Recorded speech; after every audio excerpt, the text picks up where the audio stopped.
And it's not that the world was better in the 1990s, it's that we didn't know how bad it was. The facade was shiny and new and beautiful.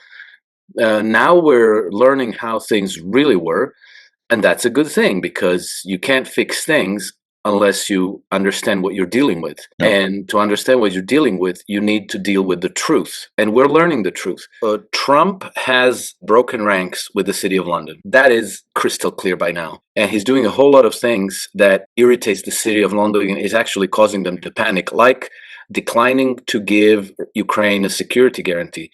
The Israelis have always set the American presidents up to have to act. It's destruction. It's always the same thing.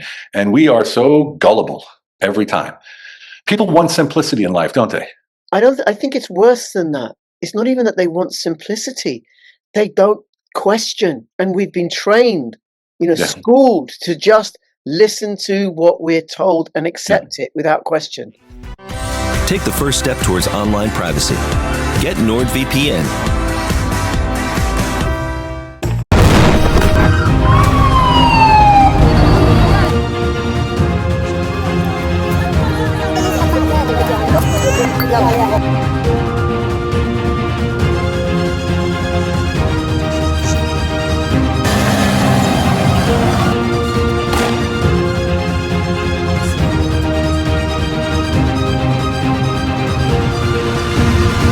The world has failed, I tell you. The world has failed yet again.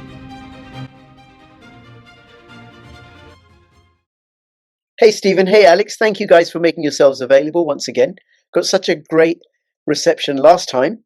Thought, okay, we'll do this again. Plus, I enjoyed myself. So I'm grateful that you're both here. Stephen, very quickly, quick intro. And then Alex, I don't think you've ever been on my channel before. Very quick intro for people who don't know you. I'll start. I'll say my name is Stephen Kuhn. I'm calling in today from Turkey. I'm an American business guy and a political disruptor. I've been in Europe and abroad, outside of America, for about 36 years now. And I'm heavily involved in politics alongside my business, which doesn't always play well, but that's where my passion lies, and specifically in Germany with AFD. Great. And I shall link to your X profile and other stuff, and people can follow you there. Great. And Alex, I've heard of you. Who might you be? So you may have. I'm Alex Krainer. I'm a former hedge fund manager, author, geopolitical analyst, entrepreneur, and I write on Substack. iSystem Trend Compass for traders and investors, daily trend following newsletter. My personal Substack is Alex Krainer Substack, and I'm active on X. My handle is @NakedHedgy. Great. And I shall link to that stuff in the description below. And actually, I do remember you now, Alex. I remember because I think you look familiar too, kind of. Yeah, I was excited to come on the show because I heard Alex was going to be on the show. He's so famous. I was, really excited. Yes. But you and I did a video with Lauren end of June, Lauren Astrologer, iCrypto. I think crypto consult _15 on X. And in end of June, she said that September is going to be really, really hairy for KEYSTONE. September the 10th, she said, will be a bad day for hairy, as in he's got new Ukrainian rent boys coming in, or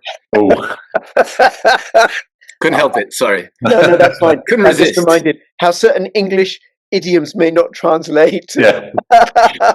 Yeah. It's going to be rocky for him, trouble for him. And September the 10th and also September the 30th. And she said he could end up losing power this month, possibly, right? But he's going to be very, very unpopular. And then last week, Angela Rayner, Deputy Prime Minister, resigned. Things have got much worse for Keir And today, or September the 10th, when we're recording this, there's been a lot in The Guardian, actually in the mainstream media and X, including The Guardian, about why on earth did Starmer pick Epstein associate, Peter Mandelson as US ambassador. I could venture a guess. Yes. I could venture a guess. Because Tony Blair told him to. I was going to say it wasn't his decision. Yes. Yeah. Easy. Okay, well there we go. I mean, anyone who wants to protect their own position doesn't put someone like that in place unless they're told to do it. Simple. Not to state that your prime minister is the sharpest whip in the crack, but it's common sense.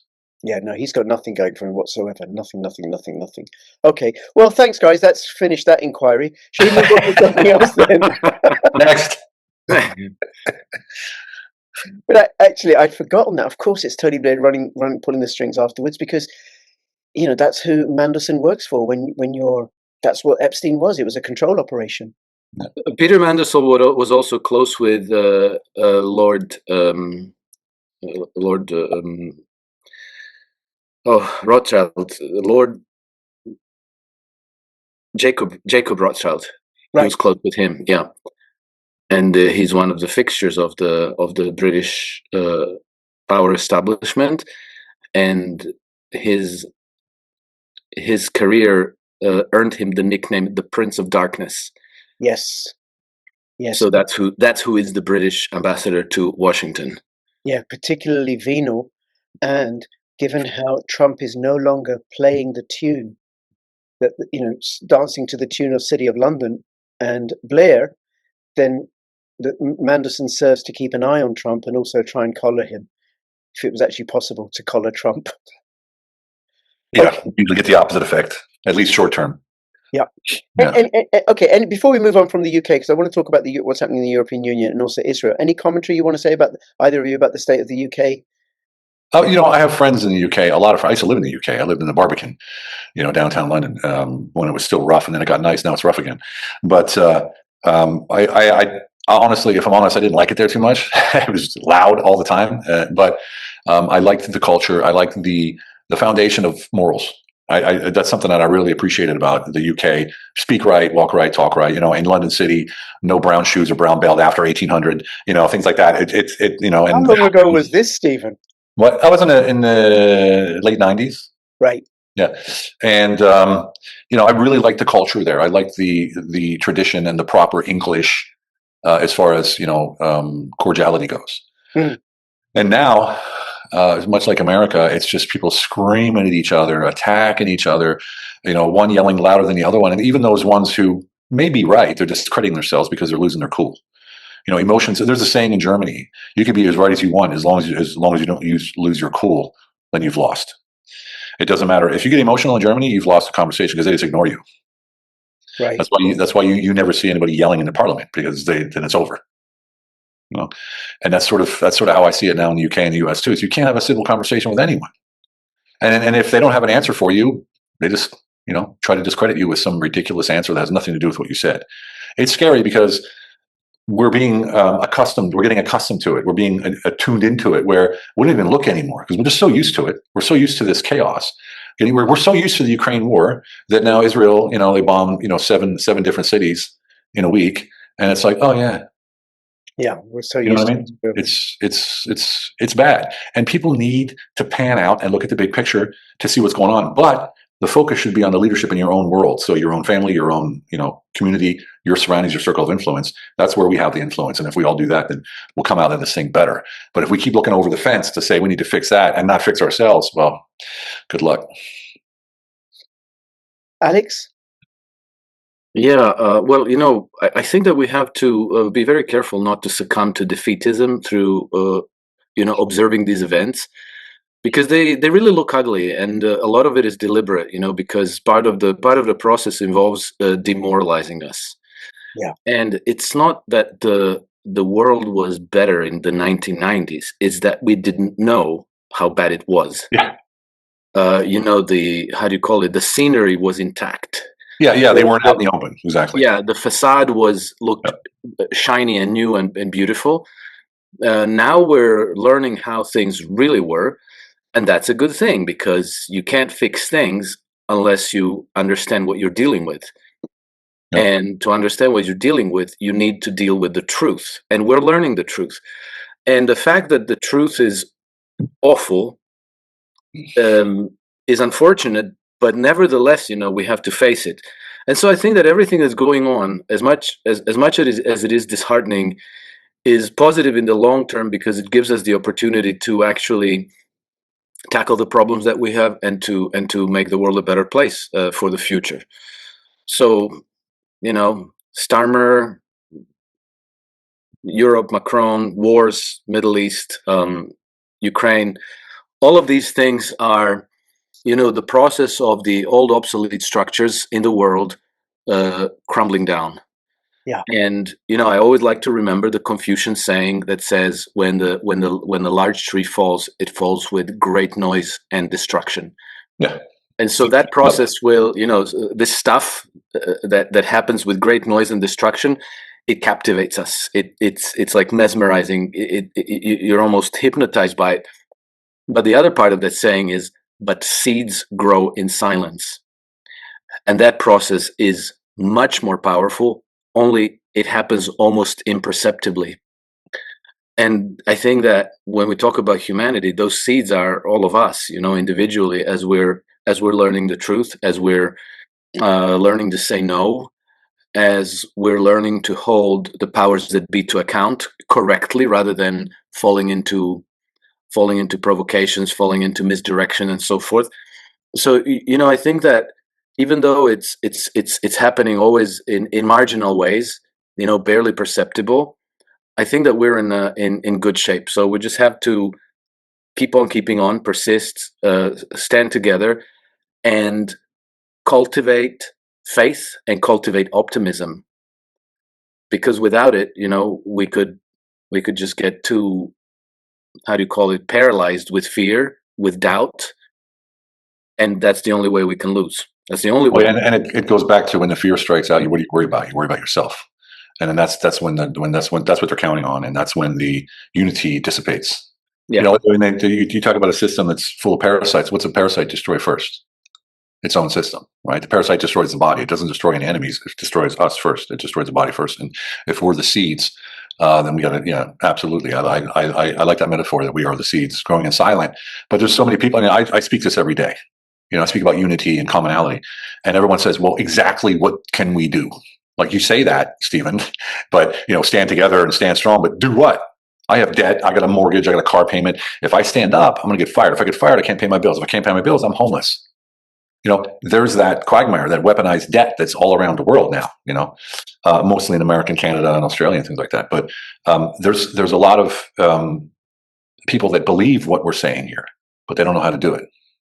And for me, it's very important. It's like, here's 3 steps on how you can start right now, today, and make a difference. Here's how you can make a difference in I call it radiant value. You become the person that you want to be based on your moral values and your core structure of what you believe in, and you radiate that out by doing good and doing what's according to your principles, and that creates that ripple effect. The radiant value hits the next person sees it and does it, hits the next person, and it just goes on and on and on. And if we all do that, even if it's structured, if we say, okay, let's get together, we're a group of people, and this is how we're going to move forward. This is how each of us are going to change our worlds. And if everybody follows, because everyone needs instruction. When I wrote my book, Unleash Your Humble Alpha, right? Plugging my book. The one thing that bugged me about every book I ever read, all these self-help books and all this stuff, was they never had steps. You had to take a highlighter and highlight the book and then go back and remember what page it was on, right? Well, when I wrote the book, I said at the end of every chapter, you can have exact steps, exactly what to do to get to that point of chapter 1, then exact steps for chapter 2. And so that's how I think. If you want to get here, what are the steps to get there? Not only for me, but everyone who's interested in getting there. How can we do this together? This, for me, is key, because that's what's missing. And on all the narratives out there, how do the people move from A to B without losing everything? Now, Stephen, I want to go back to Alex, right? And I want to move this on, because I think there's something else to add in there, which is sharing the information that we have access to as well. Correct. I think that what Stephen is saying is very important, but I also think that everybody who is not sure what they can do well by yourself and by your family. If you're paying down the mortgage, well, pay down that mortgage. Don't go deeper into debt. If you can't fight the fight, support somebody who can. But absolutely, research, read, analyze, speak out. I'm not saying speak out in a way that'll get you fired, but like when you're out in a pub with your friends, talk, share sources, because you don't have to be Joan of Arc. You don't have to be the hero who's going to slay the dragon. There's billions of us. If you just do very small positive moves in the right direction, it matters. Yep, absolutely. Choose what you buy. if you have a choice of spending money with a local farmer versus spending that same money at McDonald's, well, spend it with a local farmer. It's going to make a huge difference. If you have a choice of having a coffee at a local corner cafe versus Starbucks, give the money to the local corner guy. Life offers you ways to make a difference at practically every step every day. So just be mindful of that. And like if 100 millions of us change the way we spend money, that would make a difference. That's already making a huge difference. Yeah, it is. Yeah, it is. That would make a difference. And one thing, Alex, that I credit you and Tom Luongo for is opening my eyes about the role of the City of London. And that came from being willing to entertain ideas that are unfamiliar to me. So I think that's really, really important. Okay, doesn't mean I got to agree, but okay, I'm gonna listen this one out and then test it. So then one of the things that I'm curious about, because I haven't worked this out, is you posted on X today with regards to Israel's strike on Doha, which happened on Tuesday, 9th of September. Cui bono, who benefits? Suggesting that the City of London benefits. Now, I consider Israel to be a City of London asset. Doha, or Qatar, is a City of London asset. So this Absolutely. One City of London asset attacking another City of London asset. Haven't quite worked out who benefits. Well, if I can explain what I meant by that City of London bonos from this, I'm not sure if that's correct Latin, but Cui bono. Cui bono. Yeah, basically, Trump has broken ranks with the City of London. That is crystal clear by now. And so Trump is now, he's talking to the Russians, he's talking to the Iranians, he's talking to Hamas, and he's not going through the Israelis, right? And he's not coordinating policy with the City of London, and he's doing a whole lot of things that irritates the City of London and is actually causing them to panic, like declining to give Ukraine a security guarantee. That's a huge one, an absolutely huge one. And so what happened in Doha yesterday and what happened in Iran 2 months ago, so that was 13 July, that Israel directly attacked the delegations of negotiators with Trump to kill them. That is a huge hit on Trump's credibility.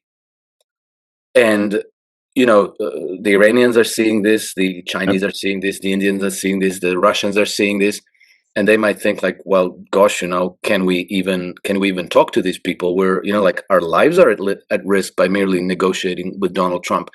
So what happens from there? Trump might find himself isolated. And what do you do if you're isolated? Well, if that club is rejecting you because you've really destroyed your reputation, then this other club's going to welcome you. The people who call you their daddy, they're going to say, "Daddy, come back to us. We love you the most." Those other people, they don't like you anyway. And so I think that this is where it's coming from. That was my immediate suspicion.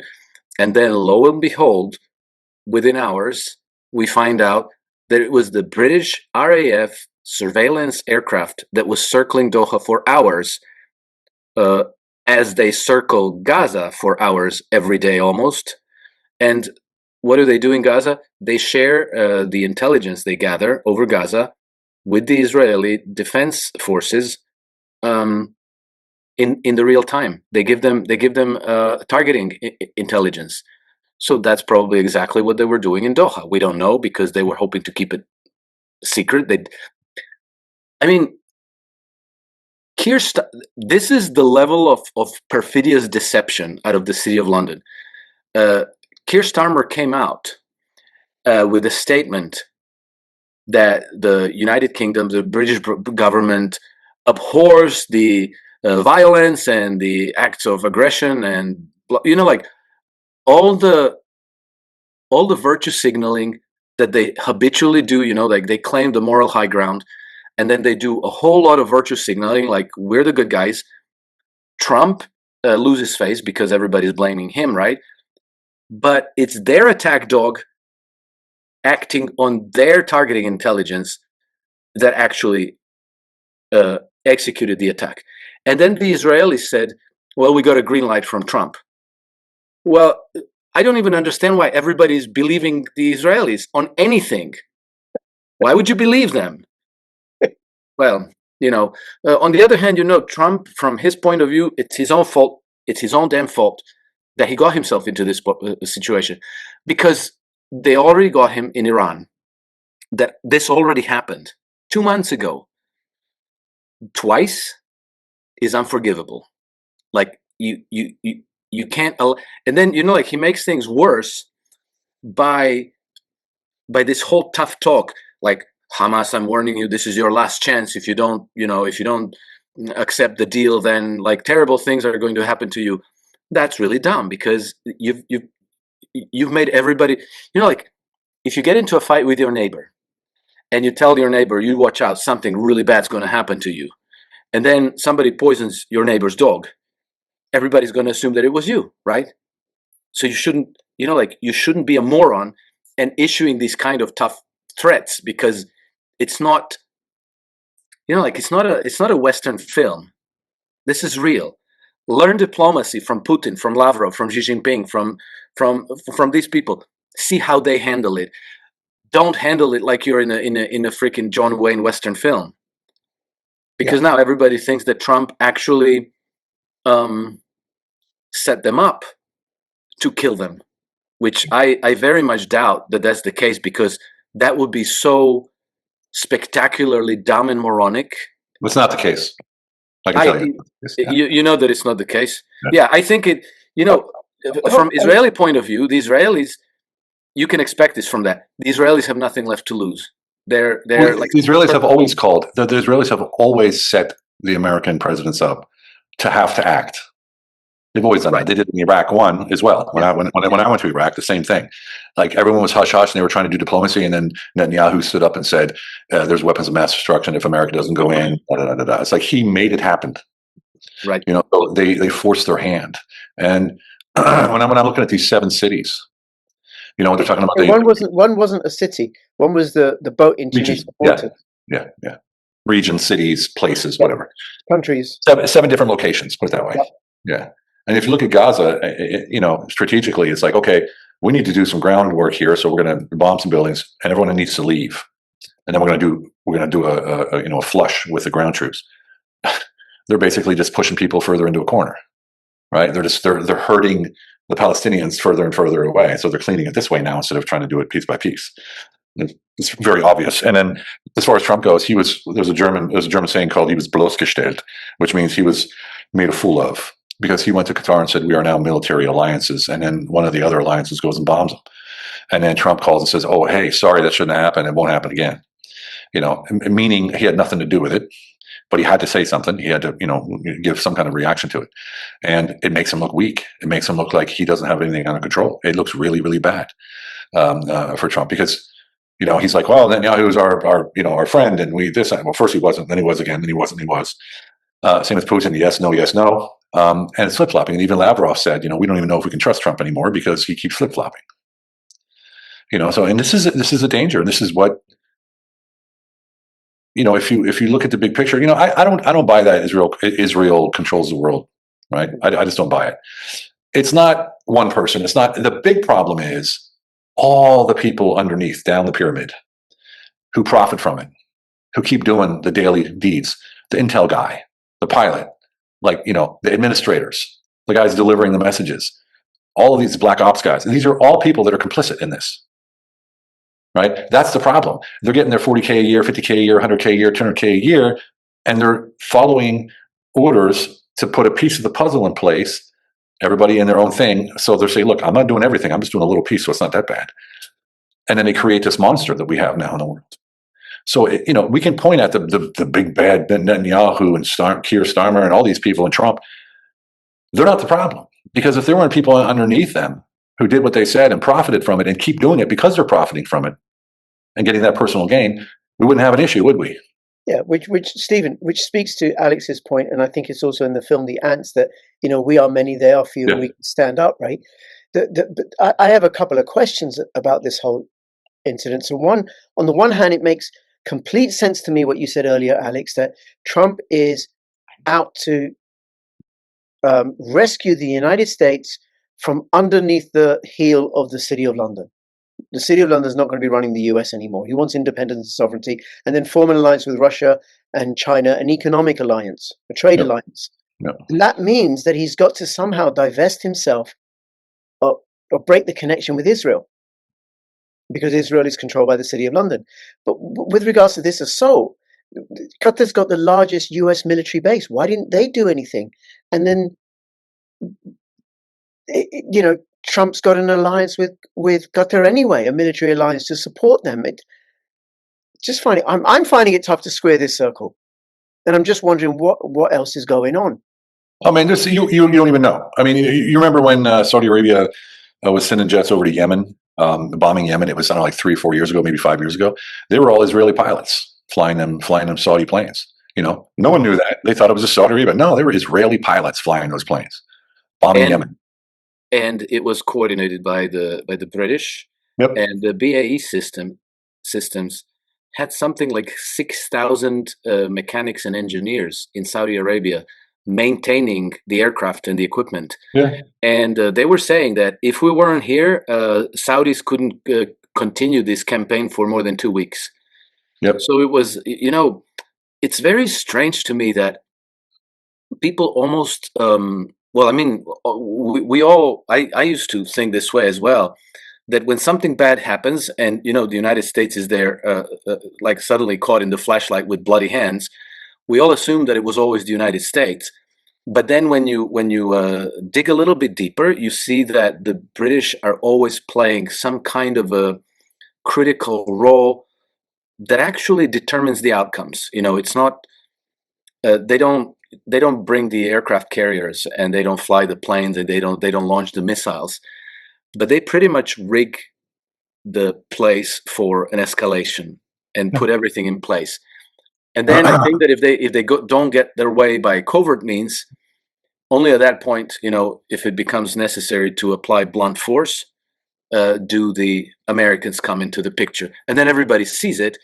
And another thing that is, it seems to me that the City of London has almost complete control over the global mainstream media. And I realized that with the Russiagate affair, because even in the United States, you had some journalists on Fox News who were Trump supporters, and one of them was Sean Hannity. Yeah. And Sean Hannity was covering Russiagate practically nightly, every night, but he never mentioned the Brits. So he would say almost like a jingo phrase: Russian lies, Russian propaganda, and a dossier concocted by foreign nationals. He would say almost exactly that phrase. But like when you say Russian lies, Russian propaganda, foreign nationals, like people, if they don't pay attention, they assume like, oh, it's the Russians. It's the Russians. But the dossier was almost entirely concocted by the British. Yeah. And it's so very obvious that it's really strange why Sean Hannity would never say the dossier concocted by the British. Why he never connected that, like, hey, Christopher Steele. Oh, he connected, Alex. He connected. Yeah, but he never said it. No, of course not. Of course you can't say it. That's what I mean. He's one of the willing. He's one of the willing.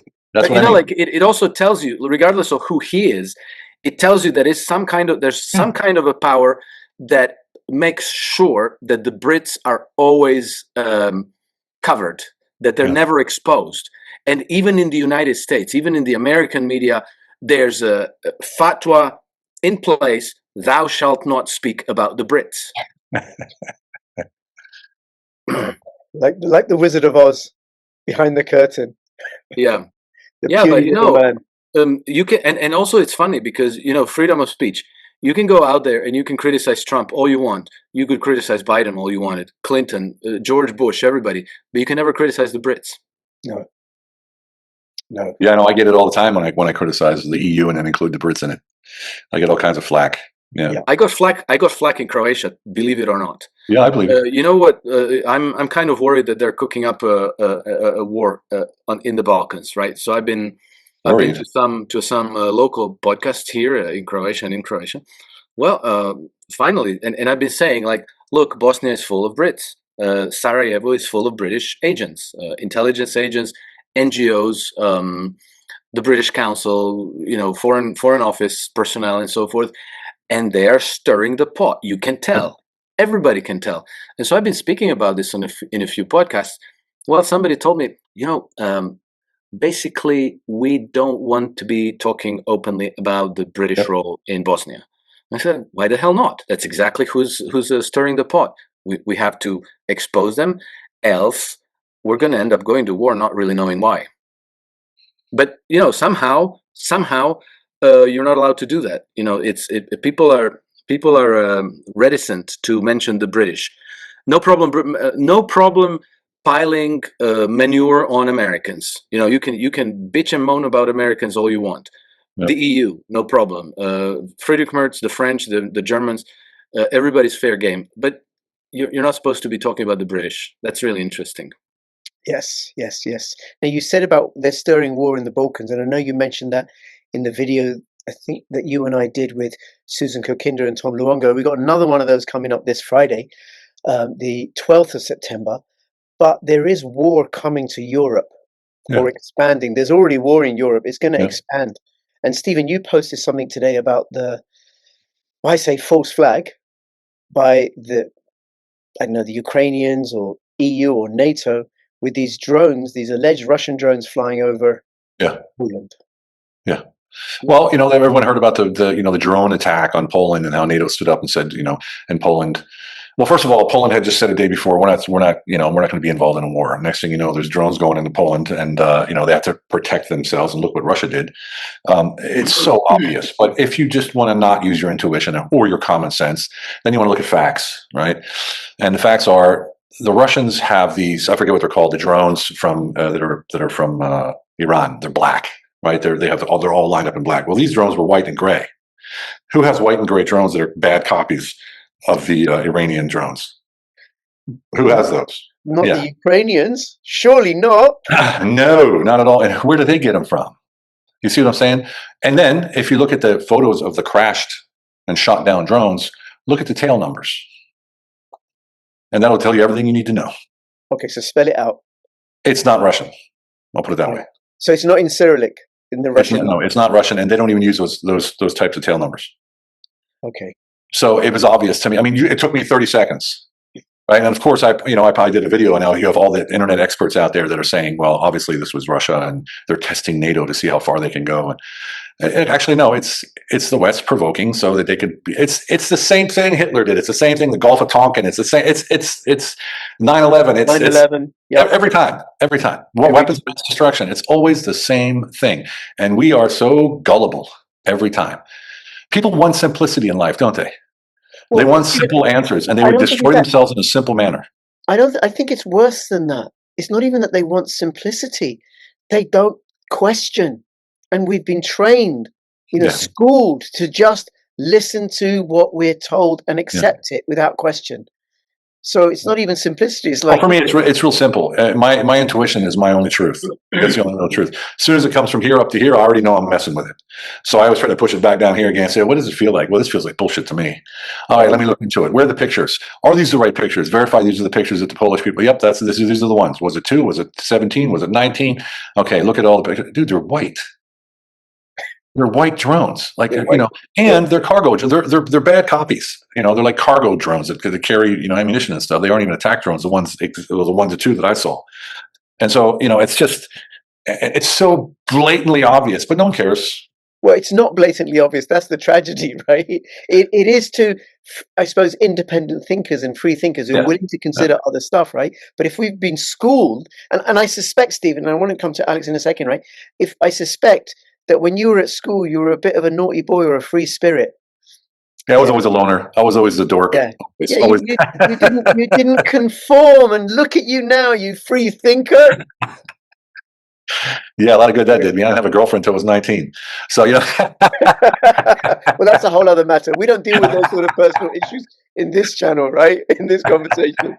And what you said, Poland said the day before they're not going to get involved in ground troops with the war with Russia in Ukraine. And then we have the drones. And then today, Ursula von der Leyen, and over to you now, Alex. we are going to militarize the European Union. We need to for our own defense.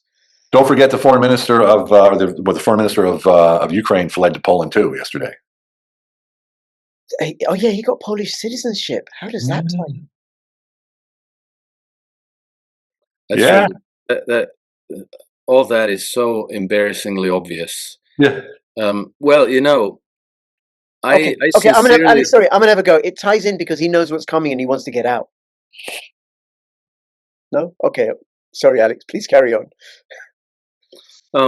you know, I find everything about this so blatantly obvious, and that it's. I think it's even embarrassing that they're going through the motions, and you know, when Ursula von der Leyen gives her speech, and then you know, there's enough people in European Parliament who like give her applauses, even though she's speaking complete and total nonsense. I don't think that reflects the reality of on the street of ordinary European people. Not at all.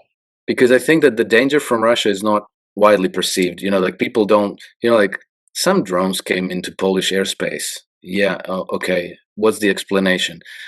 You know, why should the Russians do this right now, as they're on the verge of victory in Ukraine? Why would they do this? Right? It doesn't make any. You know, like Bashar al-Assad resorting to chemical weapons as he's on the verge of winning the civil war in Syria. Right? It just makes no sense. It's very obvious. And so, even though these clapping seals in the European Parliament are clapping, even though these you know, social network military units like the you know, the 77th Battalion in the UK, they're, you know, typing away, oh yeah, the Russians are coming, oh yeah, we have to go to war. Even though all the public officials and all the media are kind of joining the choir, I think that the ordinary people are not buying it. And you know, if Ursula von der Leyen one day says, "Okay, to war," people are not going to follow. Well, who's going to go? Who's going to go? They couldn't even get 30,000 troops together. Exactly. All of Europe couldn't even get 30,000 troops together for an exercise. No, but even if you did, even if you could put together 1 million troops, I think that there's you know, for an ordinary person, going to war is utter complete shit, because there's nothing to gain. You know, the best you can hope for is that you come back home intact. That's the best you can hope for. Most wars were fought either in defense or in the facade of defense. So you know, when I called it when they started back in December, and they said we're going to send rockets into when the UK said they're going to send rockets into Russia. I said, watch it now. Now they're going to start preaching, because no European's going to fight Russia. They're not going to fight under a fake flag of a non-nation, the European, you know, flag, and they're going to say, hey, it's to protect, you know, the German sovereignty, the French sovereignty, and that's exactly what it started to do. There was actually a German TV commercial with a young girl in Bundeswehr in the German army uniform that said, I'm willing to go to war and die for my country. They had a TV commercial like that.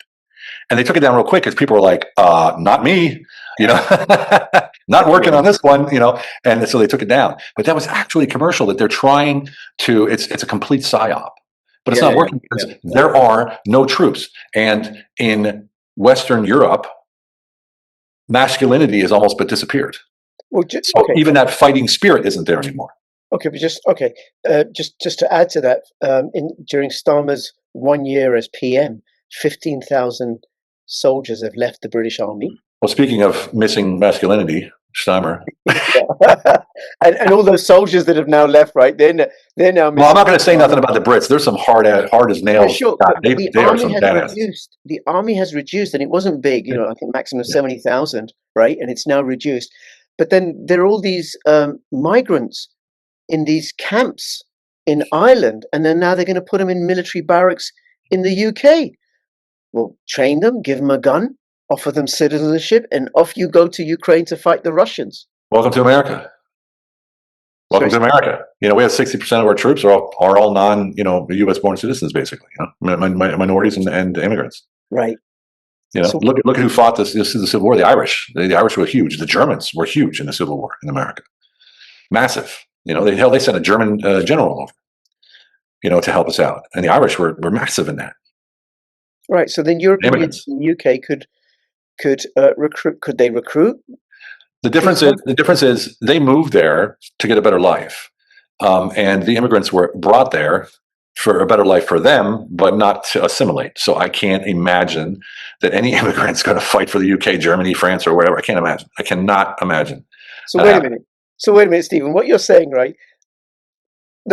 Some men from Francophone Africa, where they don't have their own currency because their currency is the CFA, they go to Paris for a better life. They're not going to fight and die for Macron? Is that what you're saying, Stephen? Really? I know it's hard to believe, but yeah. No, but then there's other problems too. Are these going to be compact, disciplined forces that you're going to be able to send to fight against the Russians? Probably not. There are no compact forces in Europe. Zero. There's no battle-hardened forces in Europe. Yeah. And Starmer's going around and he's talking to leaders of different countries to cobble up this coalition of the willing of 26 nations. He was in Croatia about 2 weeks ago, met with the Croatian prime minister, and they talked about security issues, but they never told us what exactly about. But they probably, he came to Croatia to get the commitment to join the coalition of the willing. And I think that from Croatia, they could obtain at best, a couple hundred troops, no more than that. And then, prime minister might be, the same caliber of person as Keir Starmer himself, but the commander in chief is the president, and the president is more the caliber of Robert Fico or Viktor Orban. He's not as outspoken because Croatia's president is relatively powerless. But he's not into going to war with Ukraine, with Russia over Ukraine. He's also not into supporting Israel, and on and on. So they're not going to get much out of Croatia. I think that the way the Brits are preparing this, they wanna get everybody else to fight the war and them to somehow manage and control it, and they're going to provide intelligence and air cover, and they're going to provide in the Balkans and in the Slavic states. That's where it's going to be fought. If it's fought, when it's fought, it'll be fought in the Balkans and the Slavic states. The great tripwire. Everyone knows. Yeah. That's what they're doing, and that's why they are all over Bosnia and Herzegovina, where you have the Serbs, the Muslims, and the Croats. Serbs are Orthodox Christian, Croats are Catholic Christian. It's that ant jar that's already full of red and black and yellow ants. You just need to start shaking it up properly. But interestingly enough, people are talking about this in these parts of the world a lot. So I think it's going to be interesting. I don't think they're going to get their war as easily as they did 30 years ago. Yeah, I don't think they will either. It's funny you say that, Alex, because I do a video a day, and when I did like a small Balkan row, like I did Serbia one day, and then I did Bulgaria, and then I did Romania. I got more support from those nations. Like, thank God someone even recognizes we're on the map. Like, you don't hear from these guys. You don't hear from those countries. They get no attention whatsoever. They're not supposed to get attention because when they're sacrificed to the mulch machine, the war machine, then no one's really going to notice. And that's the plan. That's the written plan. Right. And it's horrible. Okay. Well, I'm of the opinion that war is coming. The war is widening in the European Union. The UK have to, because they're so bankrupt. They're so broke. But check this out. I have to say something on that account, because the war might be coming, but I don't know that it's a certain thing, because do you guys know who Kirill Dmitriev is? No. Kirill Dmitriev is the head of Russia's sovereign wealth fund. Yeah.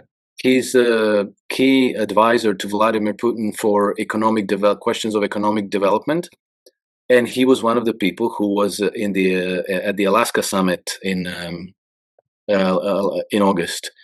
And Kirill Dmitriev has been posting stuff on X that's actually very pro-Trump, very, very positive with respect to Trump. And one of the posts he made is that Donald Trump and Vladimir Putin will prevent a World War III from happening. And he, he wrote will. He didn't say should, might, could. He said will. Which tells, and like these are not insignificant tweets. This is not just him shooting stuff off the hip. Like he posted, for example, 2 images on Instagram to his Russian followers. One image had a cartoon, an animated cartoon of a tiger, a bear, and a panda bear at a table sharing tea as friends. And then below it was that same cartoon, only there was also the eagle. And then there were the 4 flags of the countries, India, Russia, the United States, and China. And the question was, which picture is better? And 77% of his Russian followers responded the picture with the United States included is better. So, what Dmitriev is doing is kind of significant in the sense that it is a form of psyops. Okay. And so if he said that Trump and Putin will prevent World War III from happening, that tells me that they are, that they understand what the issue is. They understand who the enemy is. They understand who is instigating World War III, what those sources are, and that they have an agreement to prevent the World War III from breaking out. And then that again, might partly explain or entirely explain the Doha event, because you want exactly to break up that connection. You want to destroy Donald Trump's credibility. You want to destroy the relationship between the United States and Russia. Sorry, Charlie Kirk was just shot. I just had to watch that. Charlie Kirk, he was just shot. Yeah. So anyway, it does look like World War III is coming, but I think it's not a given that it will happen. Yeah, and okay, and I'm talking about that the Ukraine war will widen with the European Union and the UK getting involved, probably sometime next year, I suspect. Okay, finally, Germany. Stephen, if you want to make any comment on what's happening in Germany, because we get the elections, because you posted something, and I don't know, Alex, if you've seen what Stephen posted about it, because you posted, and I think you've mentioned the 7 AfD candidates that have died for this. There's regional elections, and then that it seems suspicious. And then Stephen, you posted something that countered that. Well, actually, it's not that suspicious, and here's why. Well, I only present information that I know, and I might talk a little bit about my thoughts and my feelings and stuff, but I did massive research on this. I talked to everybody I know in the AfD. I talked to the people I know in the head, the top, the bottom, left and right. And then I looked at where they were. They're all from one region. They're all from North Rhine-Westphalia, so that's strange, right? All of them except for one were peons. Like they had zero influence. They had to pull nothing. They were just like local, very, very local politicians. One of them died of suicide. One of them was 80 years old. One of them had kidney failure after liver problems. And the other ones died of natural causes, whatever that means. So 4 died of natural causes. 3 of them died of known thing. One of them was suicide, right? So my intuition is telling me something's up. But when I called these people, it was brushed off so quick that it made me suspicious. Like, oh no, it's not what it seems like. Don't worry about it. And I said, that was when it was 6. And I said, look, it's now 7. Now, COVID shots. I was the vaccine shots. And I'm like, oh, now that's an excuse? It's for me, it's odd that all these, there is no, vaccine deaths. Just it's all a farce. And all of a sudden, oh, by the way, they died of the vaccine. It's like now it's a useful excuse, right? And so my intuition is telling me something's up, but everybody I interviewed, everyone I talked to, the people I know, the people I trust, there's no indication at all. Now, I did talk to an intel person, I guess you say, and I asked them to look, are there any wires from any embassy at all about this? 0. Now that is strange. No communication at all from any embassy in Europe about this. That's odd. You have 7 people getting killed. It's on the main news, and no one's talking about it. There's not even a query, nothing. But I can't find any proof. I can't find any, of course, how could I? Possibly with some of the contacts I have, but nothing at all. And so I had to post what I saw, and what I saw was It doesn't look like there's any foul play, but my intuition says there is. So I can only say what I prove and then say what I think. Okay, Alex. Well, I find it strange because kidney failure. I think that generally people who run for office tend to be in good health, even if they're older, because it's a very draining, very exhausting process. You're not going to go through an election campaign if you're sickly, and you're probably not going to do very well in the elections. People don't tend to vote for sickly, low energy candidates, right? You have to convince the people. So health. Yeah, but these weren't top line runners. These were like local, regional, and Yeah, fine. Yeah, fine. But regardless, and if health reasons or COVID shots or things like this were actually drop 7 people dead in the space of 13 days in the same region. In the same region, then you would expect that there might be some deaths in other parties, but apparently there were none. There was 7 more. Sorry, 8 more in every party. There was deaths except for the CDU. Well, I don't know. I ran. I don't know this, but I ran a check through AI, and it came out there are no deaths reported for any other parties. Oh yeah, there was. I mean, I have the list. It's actually a list of people, ages, why. And then, for the party itself, it's very obvious to me why they would downplay it, because they don't want people jumping ship. They don't want people to get intimidated and give up. It's emboldened. It emboldened them. Yeah. I mean, if anything, Stephen, it would do, right? But those that are carrying it out would hope that it wouldn't, because they're dumb. Yeah, it's like when they tried to take out Trump. That just shot up the popularity. And so but also, Alex, you're right, because it's funny you say that, because when I called, I said, dude, what's going on? 6 people, now 7. They all lived alternative lifestyles. They had bad health, and they probably died of the COVID shot. And the other one was this, that, and that. Like, they brushed it off so quick, without even a discussion. And before it was even out of my mouth, they were giving me an answer. That was weird.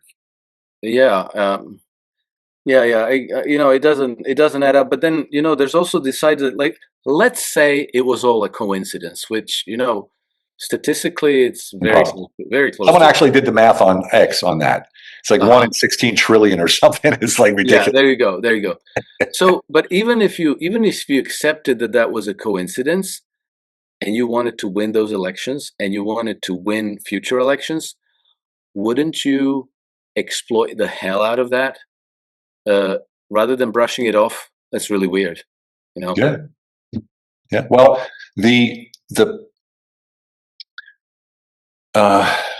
my people, I guess you could say, the Germans are different.